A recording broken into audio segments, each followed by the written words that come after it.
ये प्रस्तुत चौपाई आज हम पुनः इस वीडियो में लेकर के उपस्थित हैं। यह उत्तरकांड के 20वें दोहे का चौथी चौपाई है।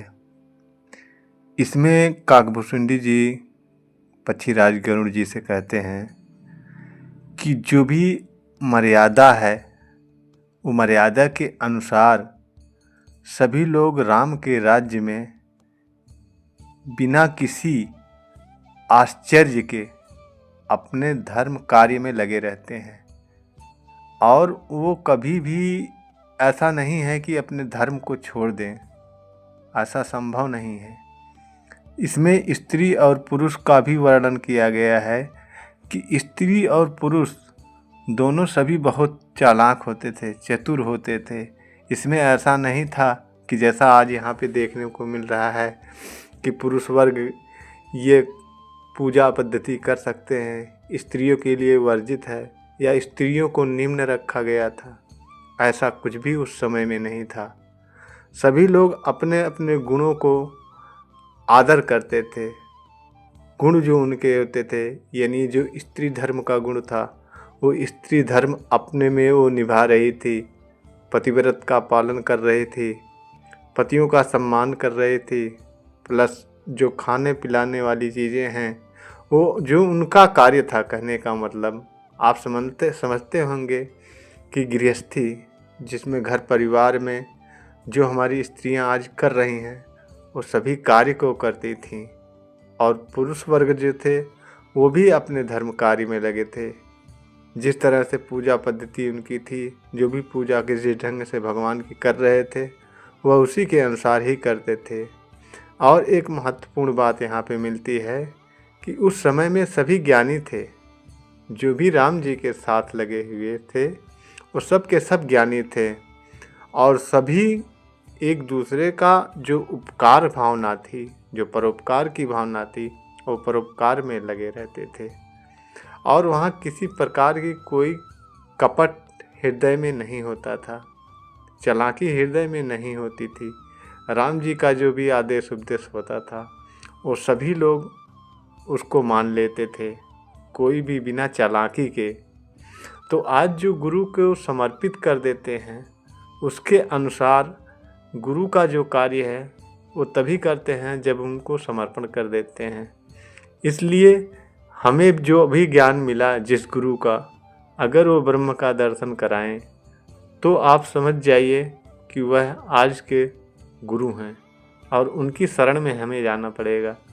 तभी जाके हमें ये भेद भी समझ में आएगा, ये पहचान भी समझ में आएगी कि इस समय हम किसकी शरण में जाएं, किसका कहना माने। ऐसा नहीं है कि जो कहे वही मान लें। हम इस शास्त्र से उसकी तुलना भी करेंगे, शास्त्रों के माध्यम से जानेंगे कि क्या यह बात सही है या नहीं सही है। और आगे भी कहते हैं कि श्री राम जी के राज्य में जब श्री राम जी का समय था उस समय सारे जड़ चेतन जितने थे, यानी सजीव हो या निर्जीव हो, वो अपने कर्म और स्वभाव से और जो भी गुण उसमें थे उनके अनुसार, यानी त्रिगुण जो 3 गुण होते हैं उसमें किसी को वो दुख व्याप्त नहीं होते थे, उनको कोई दुख नहीं होता था। तो आज भी जितने भगत हैं उनको भी किसी प्रकार का दुख नहीं होना चाहिए। अगर वो सच्चे गुरु के शरण में हैं तो उनको भी दुख नहीं होना चाहिए। ये सच्चे गुरु की परिभाषा यहाँ पे सब बताई गई है कि कैसे कैसे लोग राम जी के समय में राम जी से पेश आते थे और राम जी कैसे पेश आते थे। इन्हीं सब का सत्संग होता है। यदि आज हमें इस समय में मिल जाएं ऐसे गुरु तो हम भी अपने जीवन को ऐसे ही निभाएंगे जैसे राम जी के समय में सभी लोग निभाए थे। इसी संबंध में पवित्र अवतार वाणी संत निरंकारी मिशन की कहती है कि ये पद संख्या 58 है। साधु होता है जो सच्चा 3 गुणों से दूर करे, साधु होता है जो सच्चा मन के भीतर नूर करे। तो 3 गुण जो होते हैं ये भारतीय दर्शन के अनुसार सत्वगुण, रजोगुण और तमोगुण, ये जो 3 गुण होते हैं, ये जो है आपको प्रभावित नहीं कर सकते हैं। ये तीनों गुणों से ऊपर की बात बताई गई है।